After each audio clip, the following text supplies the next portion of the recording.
The recording was eventually set up at Henry Wood Hall, my favourite venue for its warmth and the clarity of the acoustic, and also because I'd known it from working there in the past.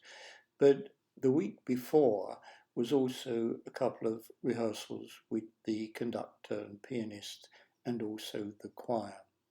On the Monday in London, it was this Working Through Silvered Night, the piece for piano and orchestra.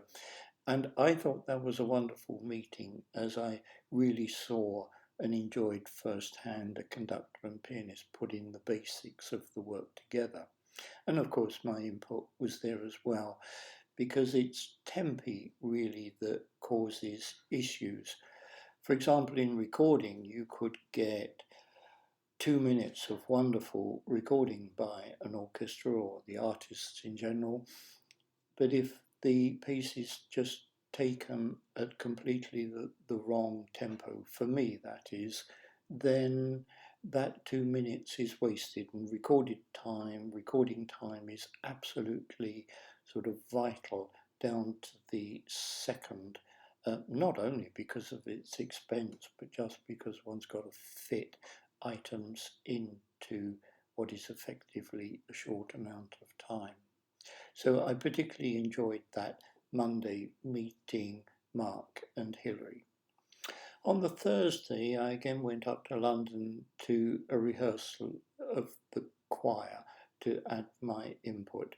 And actually, walking towards the venue, I think it's always lovely when you hear your work from a distance, because you sort of think, I recognise that, and then you realise that it's actually your own piece.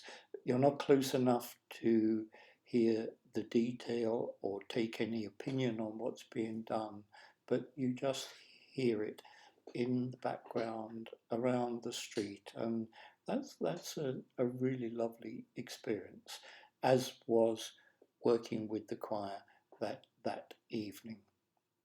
The day itself, I felt from the outset, just had a really, really special feeling.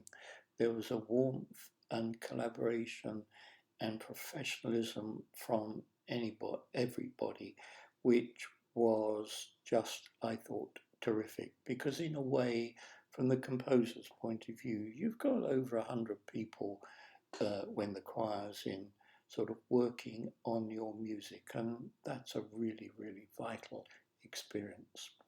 In the morning, we took Silvered Night, and this was probably the session that I was most nervous about, because the work was written specifically for the recording, and so when the sound starts, it's really the first time you've heard it live, really, and of course from players playing it rather than you imagining it or working on it, really. But, and actually, particularly the first section of the music, which is not, one would say, technically the hardest, but from my point of view, it was certainly the hardest to get right. And I dread to think how many weeks and months I spent on getting what I wanted in that first 2 or 3 minutes of the piece.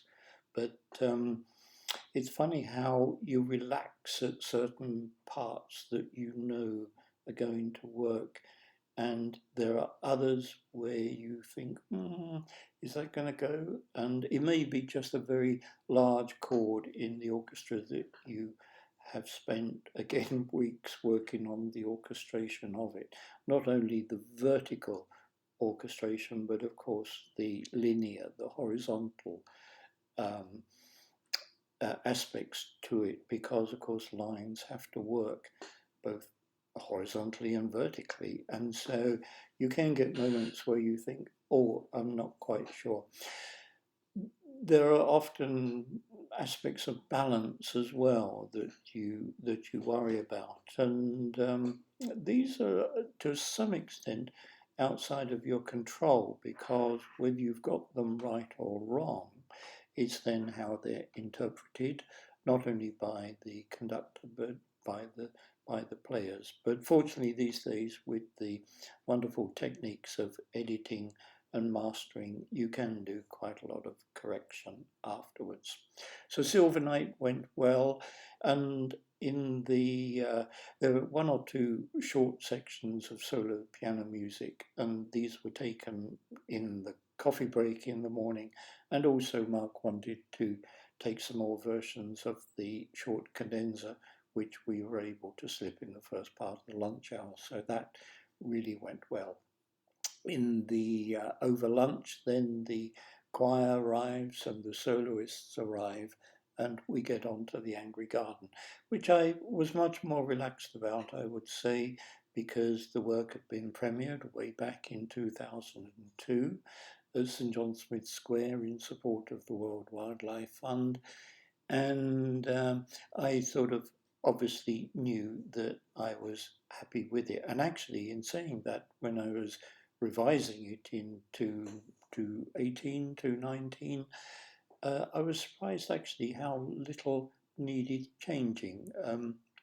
Some orchestration, because obviously I feel much more experienced, some nearly 20 years on, but a little bit of cutting to make it tighter in places, but not too much work at all, really. And so after a good long 6 hour of the work, we came out what I think is a really, really stunning and beautiful recording. Thank you very much.